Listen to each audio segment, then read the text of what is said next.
I've got with me today Al Jacobson. Correct. And Al, I appreciate you taking time off your busy schedule to talk to me this morning. Well, the pleasure is all mine. I always enjoyed talking with the people that are in photography because I've been in it about 50 years of my life, so every day you learn something new about this game. And that's what makes it really interesting, because anybody that thinks they know everything about this business doesn't. There's a lot to be learned out there, and there's a lot to be learned from the various aspects of the business that you can take with what you do and then transfer it over to another form of the business and utilize those same things. Well, so I learn something from everybody every day.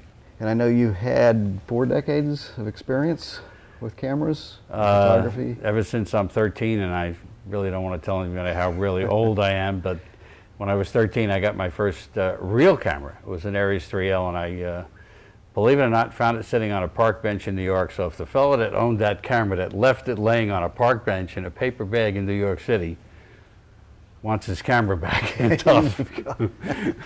I was playing hooky that day from school, which I'm not going to brag about, but I was playing hooky, and that's how I got my first camera, and it's been part of me ever since then. Well, I've had a number of photographers that I've talked to over the years have told me about the Black Box, your product, which is formerly the Jacobson. Well, it started out as the Jacobs battery pack, just as a do-it-yourself, kind of glue it together and use motorcycle batteries and all this and all that. And it was really the alternative to solving the problem of, I bought someone else's product and it failed miserably, and I said, I can do better than that. And I started building the Black Boxes. First they were kind of like a giveaway, but for everybody I told how to build it and gave it explicit instructions, I always had this fear that there was going to be a small nuclear explosion on the horizon that day. And a lot of them would say to me, well, what would you charge me for you to build it and go running around and you find all the parts? And that's how it gradually evolved. And over the years we have improved it, trying to build the reliability factor up. I have a couple of beliefs from that standpoint, and I think simple sometimes is better, and I believe that all this bling bling we got on a lot of the gear today is just to make the manufacturer a little bit more ching ching. And I would rather build the simple stuff that works, it's reliable, off the shelf. It came from a little bit of experience with learning how the Special Operations Command operates. I do a lot of military work, and learn from them that simple, off the shelf, know what the capacities are of what you're doing, and then you can produce a product that may just do the job a little bit better because of its simplification, not making it overdone. And there's problems with photography today that I see because, you know, everybody says that it's become easier. You can take a camera and just point and shoot it and take a picture of somebody.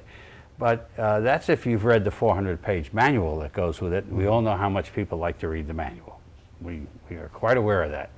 Well, I was impressed this morning, and just a little bit we talked when you were putting my unit together for me, is the quality and the detail that you put into the effort.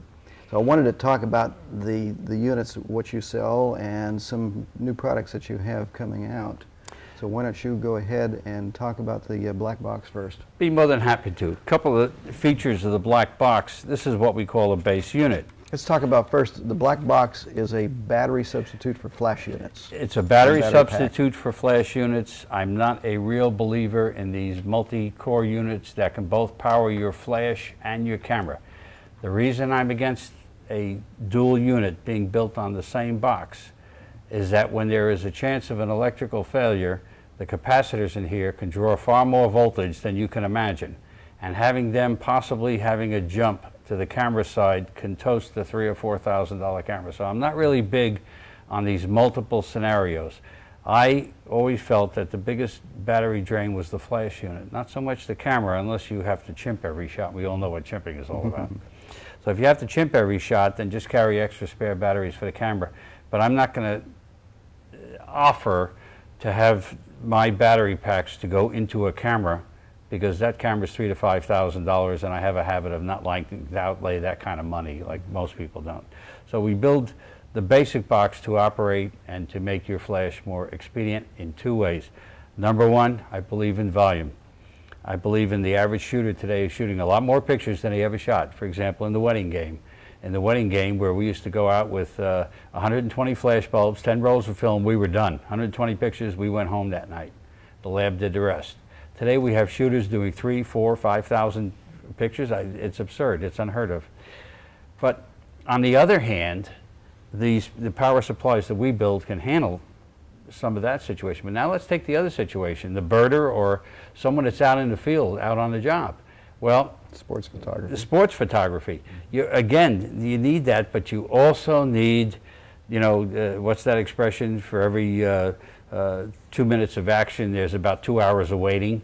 Well, during that 2 hours, if your equipment is on, your batteries are going down, one way or the other. Either the flash recycles itself, or it goes into a squelching mode, or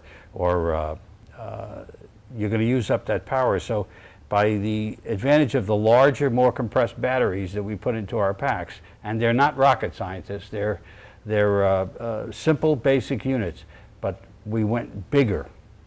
And by going bigger and not really making it that much heavier or anything, we can give you a good 8 hours out in the field without having to worry about your batteries dropping dead in the middle of it, or having your alkalis slow down so much that they do nothing for you at all. So that's one of the tenets of what we built into the box. Weddings aren't 2 or 3 hours anymore. They've gone into 8, 9 hours. And sometimes the best picture you're going to get of that bird's either going to be early in the morning or late in the afternoon, and what do you do for the 6 or 8 hours in between? So we built the longevity into it.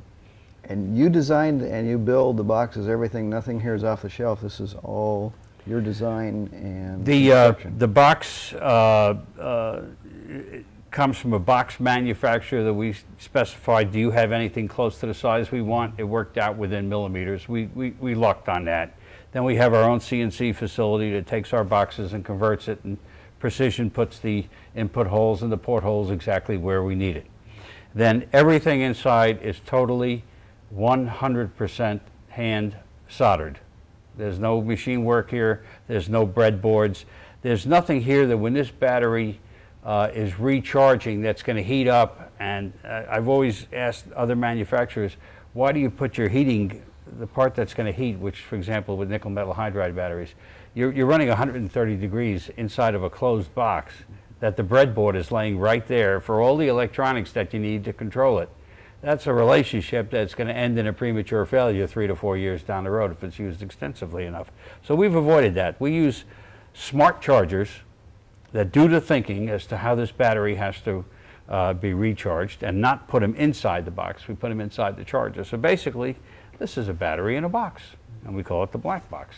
Well, our intellectual advertising part of our firm came up with that, and then I fired him a day later because he didn't come up with anything more brilliant than what it basically worked at. Well, and the Black Box can be used with virtually any flash. Nikon, I'm using it with Canon. The two primary, yeah, the three primary big users that we get are Canon, Nikon, and there's been a tremendous resurgence with the birders. Okay, gang, listen to this one. A lot of the birders, especially guys doing hummingbirds, for example, they're going to 5 and 6 multiple light setups using Vivitars. I just rigged a few up for some fellows out west. They do hummingbirds exclusively, and they took straight steel poles that they can put right in the ground, and we made some flash mounts with our double brackets and stuff. We mounted the Vivitars and the batteries right on the stick, so when they find a location for hummingbirds, they will put 5 or 6 of these in a circle, in a row, by just jamming the